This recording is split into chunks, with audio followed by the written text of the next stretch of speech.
Hebreus capítulo 4, versículo 1 ao 5, para a base da nossa meditação.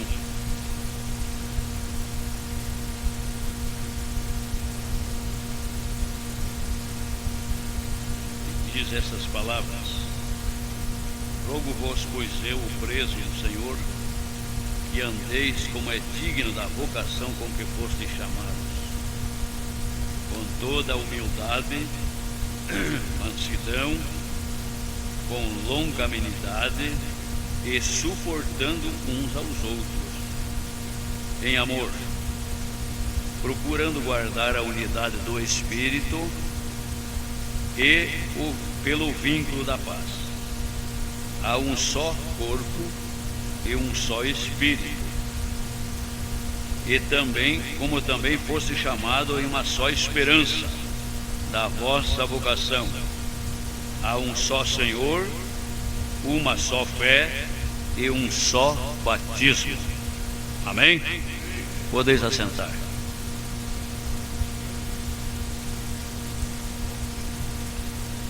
Meus amados, hoje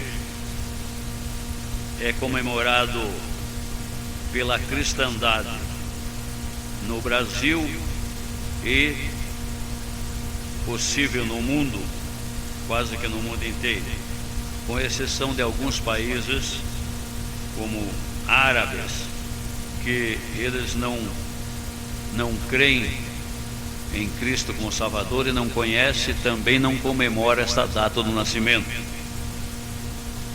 Os muçulmanos, eles ignoram, mas os cristãos, isto é, aqueles que creem ou creram em Cristo como Salvador das suas vidas, então os cristãos, todo aquele que confessa o nome de Cristo é tido como cristão.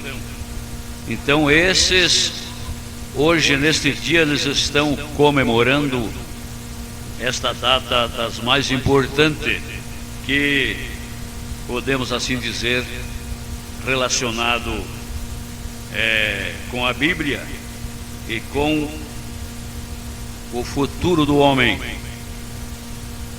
com a vida do ser humano. Hoje é uma data mais importante, poderíamos até dizer, quando comemora-se o nascimento de nosso Senhor Jesus Cristo. Dia 25 de dezembro é comemorado então pelos cristãos essa data. E os judeus, eles comemoram em outra data. Quer dizer, não todos, alguns deles. O Natal para eles, então, ou seja, o início do ano, e esta data que nós comemoramos em 25 de dezembro, para eles é lá em abril. Sabiam disso? Você sabia? Então tem alguns que sabiam. Então por isso que é bom sempre a gente ler história, ler alguma coisa a mais do que a Bíblia, para ficar sabendo. Então eles vão comemorar essa data no mês de abril, e nós comemoramos em dezembro. Então vocês vejam a disparidade. Os judeus comemoram em abril. Não vamos tecer nenhum comentário sobre isto, porque eu não quero tomar tempo assim, visto que são 8 e quase 20, 8 e 18, por aí assim. Então nós queremos aproveitar um bom tempo, visto que vocês vieram na casa de Deus, e graças a Deus que vocês vieram. E eu glorifico a Deus pelos irmãos que aí estão, que mesmo com o frio, com a intempérie, né, e que nós estamos vendo, então, mas vocês vieram para a casa de Deus. Logicamente vocês vieram oferecer um culto a Deus nesta noite, e isso também significa um sacrifício. E a Bíblia manda apresentar os nossos corpos em sacrifício vivo e ainda santo e ainda agradável a Deus. Que maneira que você vai apresentar esse sacrifício? É sacrificando o teu corpo, que você ainda não saiu, o teu espírito não saiu do corpo, está vivendo nesse corpo, e você veio oferecer esse sacrifício. São Paulo disse que é para nós oferecer os nossos corpos em sacrifício. E quem não quiser sacrificar o corpo, não pode oferecer a Deus o sacrifício vivo, santo e agradável a Deus. Santo significa separado do mundo, do mal, diríamos da incredulidade, diríamos de tantas outras demais coisas, que é uma série de coisas que se une a essa, e que então o homem, a mulher, o moço, a moça, este povo de Deus estão separados dessas coisas do mundo. Então são santos, e os nossos corpos então têm que ser oferecidos como sacrifício vivo e santo, e depois agradável a Deus, quer dizer que venha agradar a Ele. E Deus se agrada do seu povo. Está escrito em um texto na Bíblia que Deus se agrada do seu povo. Quando assim procedemos com Ele, Ele se agrada do seu povo. Pois nesta noite o assunto é falar sobre a fé. Falar sobre a fé é coisa importante, porque a fé, a Bíblia diz que não é de todos, mas aquele que tem fé pode saber que este será vencedor. E o apóstolo Judas disse assim: esta é a vitória que vence o mundo, a nossa fé. Está escrito: esta é a vitória que vence o mundo. Em outras palavras, vence a prova, vence a tribulação, vence as provas, vence a luta, vence a batalha, vence a guerra. Porque nós estamos em um campo de batalha, e esta é a vitória que vence. Qual é a vitória que vence? A nossa fé.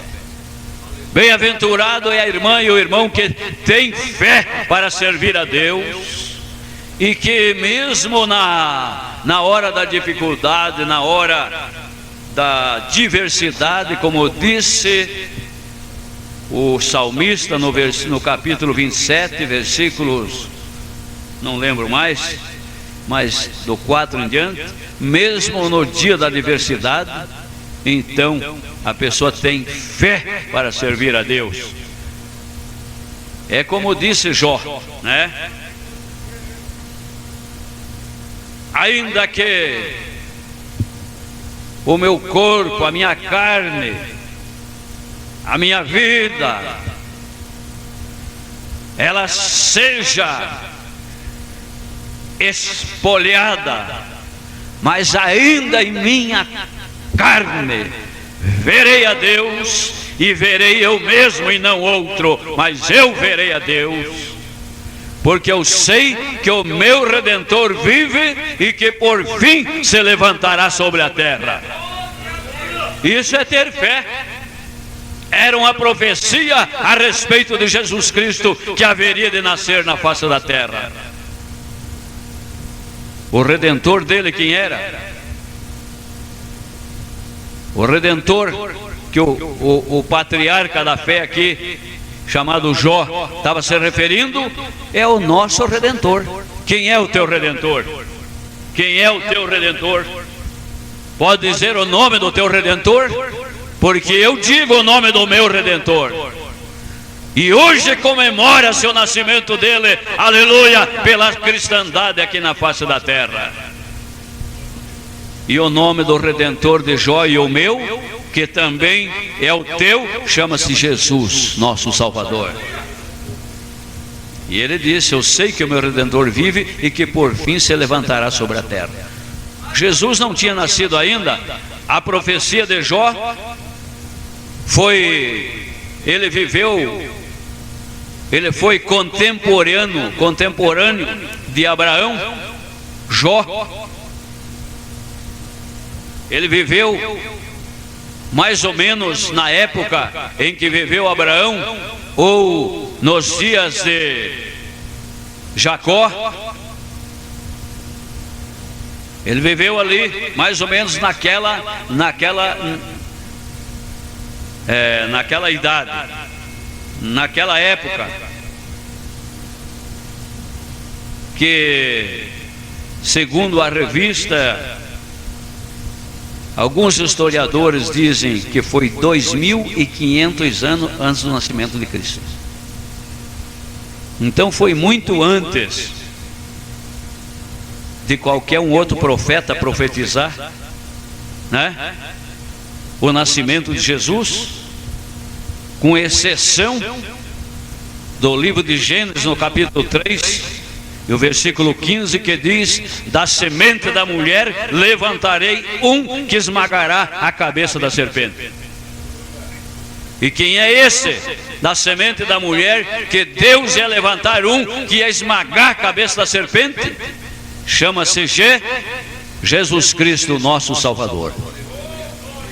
Porque a serpente enganou a Eva, e a Eva desobedeceu, e o Adão, juntamente com a Eva, desobedeceu a Deus, e o pecado entrou no mundo. Mas Deus não deixa nada sem solução.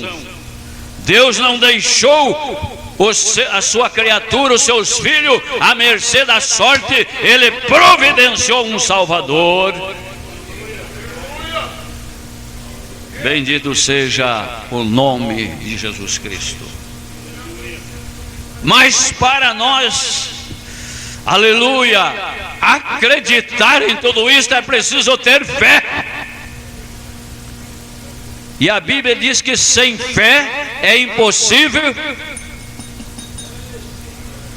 Para esta ala aqui, sem fé é impossível agradar a Deus. E nesta outra ala aqui, sem fé é impossível agradar a Deus. E nesta outra ala, sem fé é impossível agradar a Deus. Diz em Hebreus 11, versículo 6, que é necessário que aquele que se aproxima de Deus creia que Ele existe e que é galardoador de todo aquele que busca. Bendito seja o nome do Senhor. Aleluia. Meus amados, nós não podemos viver sem a fé, nem podemos servir a Deus sem a fé. Não podemos. Tudo que nós fizer, nós temos que fazer por fé. Porque aquilo que não é feito pela fé, aquilo que não é de fé, é o quê? É pecado. Você veio cultuar a Deus, veio pela fé. Você canta um hino para Deus, cante pela fé. Você contribui com a tua oferta e paga o teu dízimo na casa de Deus, faça pela fé. Tem gente que não tem fé para contribuir, sendo que as contribuições são coisas fundamentais para a sobrevivência da casa de Deus e manutenção da casa de Deus. Mas tem gente que nunca abre a mão para dar, nem às vezes nem oferta. Quanto mais você falar para ele, você paga o dízimo, porque alguém diz assim, dar o dízimo. Ninguém está dando nada para Deus, está pagando porque é uma dívida, porque o dízimo é de Deus. E aquele que gastar o dízimo está gastando aquilo que não é dele, está fazendo uma apropriação indébita e gastando aquilo que não é dele. Então, mas se trazemos o dízimo, trazemos através da fé. É isso, irmão José Denis? Você traz o teu dízimo, traz através da fé. Os jovens pensam assim, não, mas eu acho que eu não preciso pagar o dízimo, eu não sou casado, eu ainda não fui convidado para ser obreiro na casa de Deus. Todos têm obrigação de trazer o dízimo, todos. Nos dias do povo Israel, a Bíblia dizia da seguinte frase: ninguém apareça vazio perante o Senhor. Ninguém apareça vazio. Isto é, com as mãos vazias na casa de Deus. Com as mãos vazias. Tinha aqueles que, além de trazer o dízimo, ainda davam uma oferta. Na época da colheita, davam uma grande oferta ainda de cereais lá no templo, que era mantimento para os sacerdotes, para os levitas, que eles não plantavam lavoura, não semeavam sementeiras no campo e não podiam lavrar, porque o ofício deles era dentro da casa de Deus, lá no templo. Era lá, o trabalho deles era lá, era ministrar lá no templo. Então eles comiam do que se levava, do que era sagrado, que se levava lá para o templo. E toda a oferta que se levava para lá, os dízimos, tudo era sagrado, era de Deus. Então os sacerdotes se alimentavam daquilo que era levado para o templo, os ministros daquela época. Veja bem, mas se não tivesse fé o povo, será que levariam? Não levariam, mas como eles tinham fé, eles levaram tanto mantimento e levaram tanta coisa também para a construção do templo, que careceu Moisés fazer uma pregação no meio do povo. Disse: agora chega, já tem um montão aí que nós não vencemos nem contar. Por que eles fizeram isso? Porque creram, porque tinham fé, e sem fé é impossível agradar a Deus. Não sei por que estou falando em fé hoje, porque de repente deveria de falar sobre o nascimento de Jesus, mas do nascimento de Jesus vocês estão ouvindo pelo rádio, já ouviram sábado, né? E quem sabe domingo também, né? E etc. Então, hoje veio então no meu coração falar sobre a fé. A fé é o firme fundamento das coisas que não se veem, mas se espera. Saiba que pela fé, se você trouxer o teu dízimo, trouxer a tua oferta pela fé, você ainda não viu a recompensa, mas você espera que ela vai chegar, a tua recompensa. Pois bem, nós gostaríamos de ler, de continuar lendo, porque a fé, vamos voltar um pouquinho, recapitular um pouquinho aqui, no capítulo 4 de Efésios. Então diz aqui: rogo, pois eu, o preso do Senhor, eu, Paulo, preso do Senhor, que andes como é digno da vocação que foste chamado. Então você ande como digno daquela vocação que você foi chamado. Se foi vocacionado por Deus, você teve uma chamada de Deus para a salvação. Então é para andar dignamente agora. Digno quer dizer condizente, conforme a vocação que você teve, a chamada que você teve. Digno quer dizer isso, condizente. E veja bem,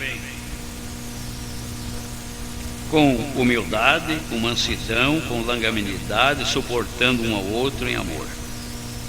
Há condições de suportar um ao outro quando alguém recebe às vezes uma palavra, às vezes meio dura até. Eu já cansei de receber palavras duras. E há condição de suportar? Através da fé e através do amor que Cristo colocou em nossos corações. Pelo Espírito Santo nós suportamos um ao outro. Eu já ouvi muitas palavrinhas desagradáveis nesse ouvido aqui, às vezes de membro da igreja, filhos na fé.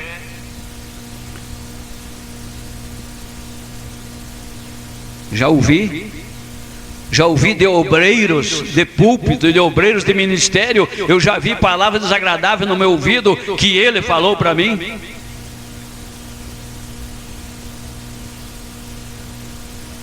O cara está arraigado em Cristo e arraigado no amor, para a gente não revidar, não retribuir conforme a maneira que ele procedeu com a gente. Então, fechar a boca é a melhor coisa. Fechar a boca, ficar como uma ovelha muda diante do tosqueador, é a melhor coisa. Foi o que eu fiz para vencer, suportar e depois perdoar ele na oração, sem que ele viesse pedir perdão para mim. Esse não é fácil. Você está orando e dizer: Senhor, perdoe aquela ofensa que aquele irmão me ofendeu, me magoou, me disse palavrões da qual eu não merecia. Tu conhece a minha consciência, sabe do meu coração que nunca eu procedi de maneira escandalosa de qualquer forma, mas começar a confessar para Deus e dizer: Senhor, perdoe aquele irmão.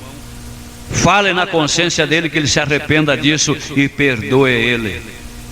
Não é fácil fazer essa oração, mas eu já fiz a oração.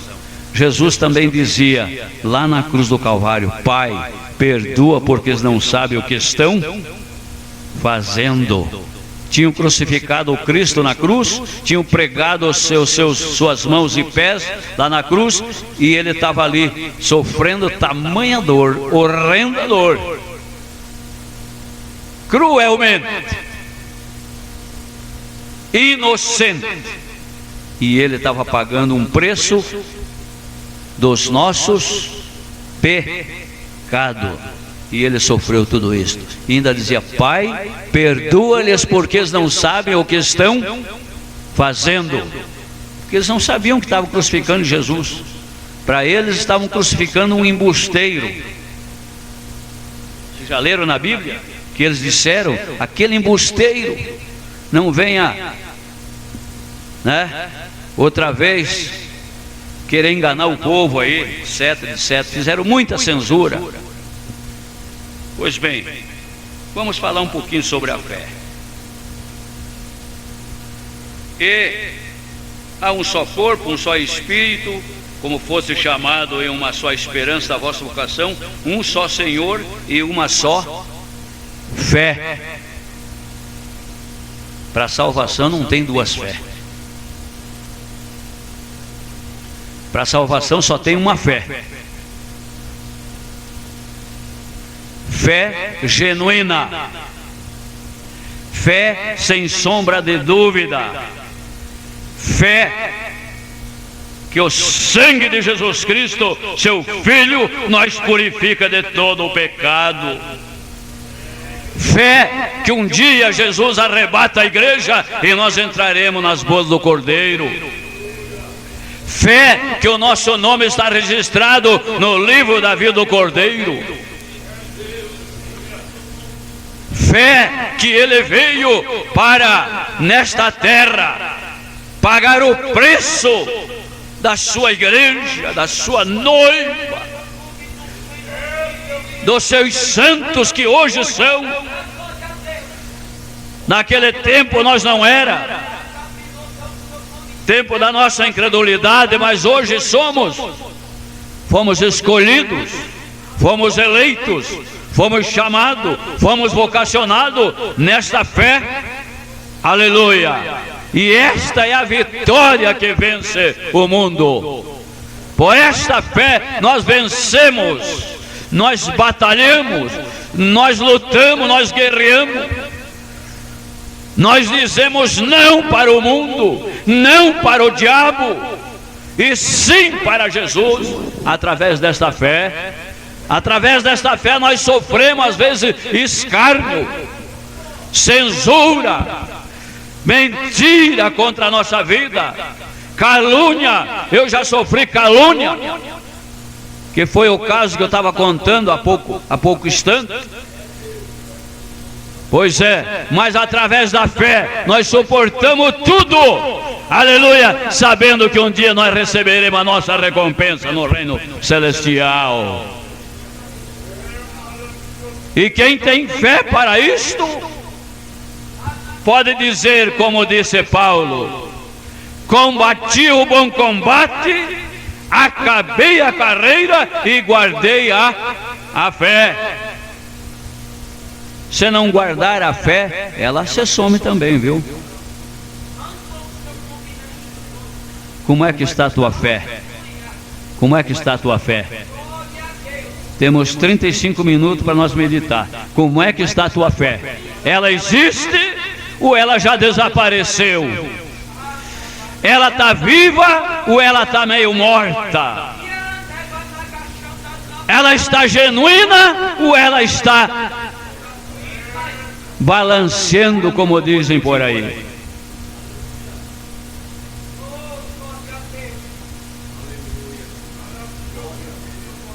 Aquele que está, aleluia, firme no Senhor, firme na fé, aleluia, guardou a fé, ele tem a fé como um escudo da sua vida, como disse Paulo, tomando o escudo da fé, com o qual podereis apagar todos os dardos inflamados do maligno. Quando alguém tem a fé e tomou a fé como escudo e se esconde através desta fé, aleluia, todos os dardos do maligno que for atirado por lado dele vai cair por terra, porque a fé rebate e apaga o dardo inflamado do maligno, e não acende na vida dele, e não queima a vida dele, e não mancha a vestidura dele. Bendito seja o nome do Senhor. Aleluia. Mas será que não é perigoso nós sermos às vezes abalados na fé e sucumbidos na fé, naufragado na fé? Será que não é perigoso? 1 Timóteo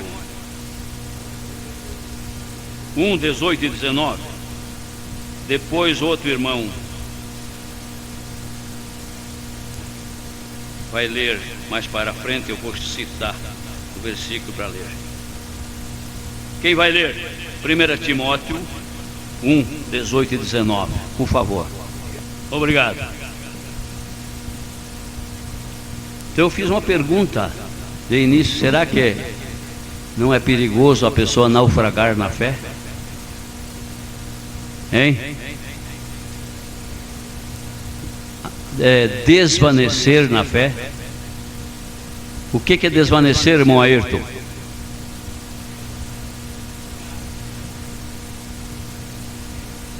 Desvanecer, perder a força, perder a energia, perder a aptidão, isso significa desvanecer. E por que não dizer perder o rumo? Perder o rumo, porque nós somos que nem um navio que estamos em alto mar, e estamos aí, batalhando contra as ondas que vêm de nosso encontro. E a palavra naufragar significa desvanecer, desviar da fé. Desviar da fé. O naufrágio significa afundar, submergir, ir ao fundo, ir a pique, perecer, ir ao fundo, morrer, sucumbir. Tudo isso quer dizer naufrágio. Será que alguém não tem naufragado na fé? Está aí uma pergunta. Está aí uma pergunta para você. Está aí uma pergunta para nós se cuidar, para nós se despertar, para nós vigiar, para nós se esforçar, para nós nunca vir naufragar na fé, se desviar da fé, perder o rumo na fé, perder a fé, mas guardar a fé, como disse Paulo, 2 Timóteo 4, 7 e 8, né? Guardei a fé. E com esta fé que você recebeu do Senhor Jesus, porque a fé vem por Ele, a fé não é da própria pessoa, a fé brota no coração, através do próprio Deus, do próprio Espírito de Deus. A fé é por Ele, e a fé também, ela nasce na vida da pessoa através de ouvir o que? A palavra ouvir a palavra de Deus. Quando você ouve a palavra de Deus, então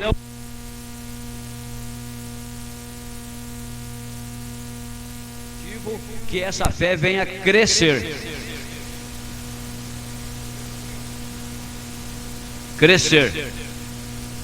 E crescer significa acrescentar, aumentar, e por que não dizer multiplicar? Esse é o objetivo de a fé adentrar o coração do crente, do cristão.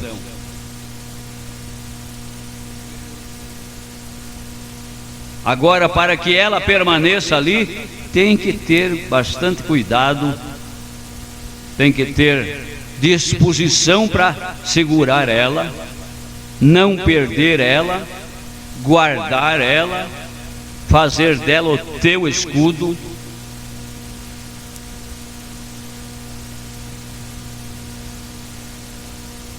Mas que discurso é esse, pastor? Estamos falando sobre o teor da fé. E sendo que sem fé é impossível agradar a Deus, é impossível servir a Ele. Sem fé é impossível, mas é impossível mesmo. Servir a Deus sem fé? Quem vai servir a Deus sem fé? Sendo que a Bíblia diz que é necessário que aquele que se aproxima de Deus creia. Como é que a pessoa vai crer se não tiver fé? Creia que Ele existe, é o primeiro passo. A Bíblia fala de homens que viveram pela fé. Noé viveu pela fé, Abraão viveu pela fé, Enoque viveu pela fé, Moisés, José viveu pela fé, Jacó, e muitos outros, como Daniel.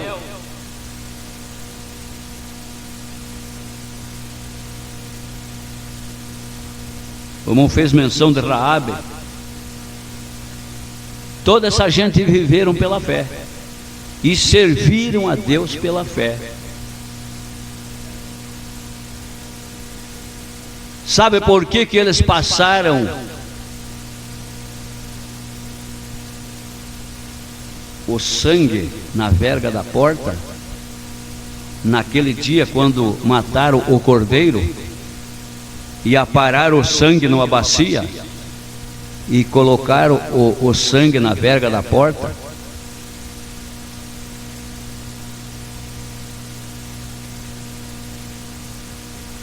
Se eles não acreditassem na mensagem que Moisés entregou a eles, eles não iriam fazer isso. Eles só fizeram porque acreditaram, tiveram fé. E todo aquele que fez foi livre da morte. E aquele que não fez, pereceu na morte. O primogênito da sua casa morreu naquela noite. Justamente o povo egípcio, que não acreditavam naquilo que Moisés ensinava. Pereceu um de cada casa naquela noite. Mas lá nos filhos de Israel, que pela fé mataram o cordeiro conforme foi ordenado, Moisés deu a determinação, e comeram a Páscoa pela fé. e molharam o sangue naquele sopo e esfregaram, tingiram a verga da porta e ficaram do lado de dentro da casa. Não puderam sair do lado de fora, tinha que ficar do lado de dentro, porque esta era a ordem: ninguém saia fora da casa. Fizeram pela fé, então foram salvos, foram guardados, foram protegidos, e não houve morte naquela casa. Diz um historiador que uma menina assim pequena ainda, quando foi lá por volta das 11 horas, 11h30 da noite, ela lembrou-se da mensagem e disse: pai, o senhor já pôs o sangue na verga da porta? O pai disse: eu creio que sim. Arrumando os utensílios para saírem daquela madrugada, para saírem de viagem a caminho do deserto, eu creio que já pus.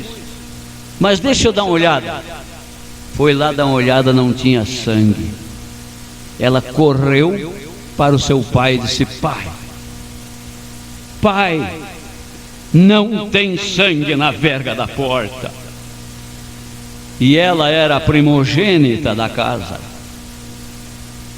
Certamente ela pagaria com a vida aquela desobediência. Se pai, providencia o sangue, pai. E aquele homem saiu para um lado e para outro procurando onde é que estava a bacia do sangue, até que encontrou a bacia do sangue. Pegou lá o isopo e foi esfregar na verga da porta. Quando ele terminou, diz o historiador que faltava 5 minutos para meia-noite.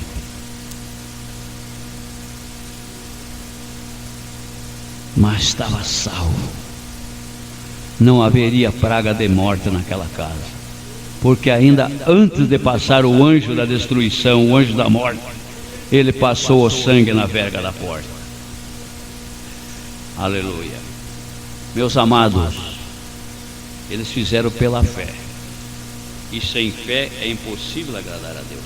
Mas o naufrágio na fé faz com que a pessoa não acredite mais, e a pessoa pode naufragar na fé desprezando a instrução da palavra de Deus. Provérbios 7:24, quem vai ler? E outro também vai ler 1 Timóteo 3:9.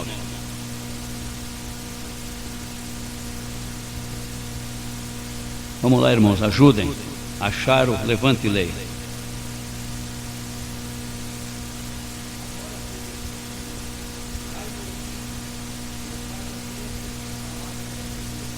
Prossiga.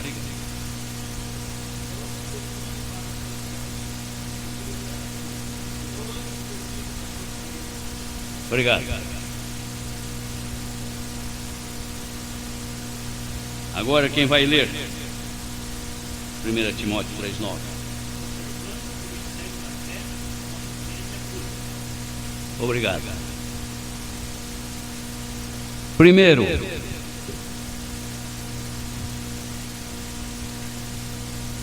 para conservar-se a pessoa e com a consciência pura, tem que dar ouvido à palavra de Deus, tem que dar ouvido ao ensinamento, tem que ouvir com ouvido espiritual. Ouvir com ouvido espiritual é ouvir por aqui, descer aqui e entesourar a palavra bem no fundo do coração, na alma. E ouvir com os ouvidos da carne é ouvir por aqui e soltar por aqui, e no término do culto não sabe mais o que foi dito aqui. Amanhã nem se fala, não sabe mais o que foi ensinado.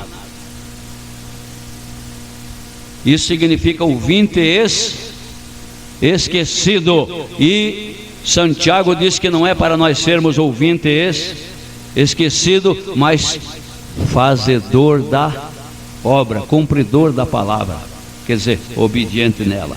Então nós nunca vamos desvanecer na fé, e nem vamos manchar a nossa consciência.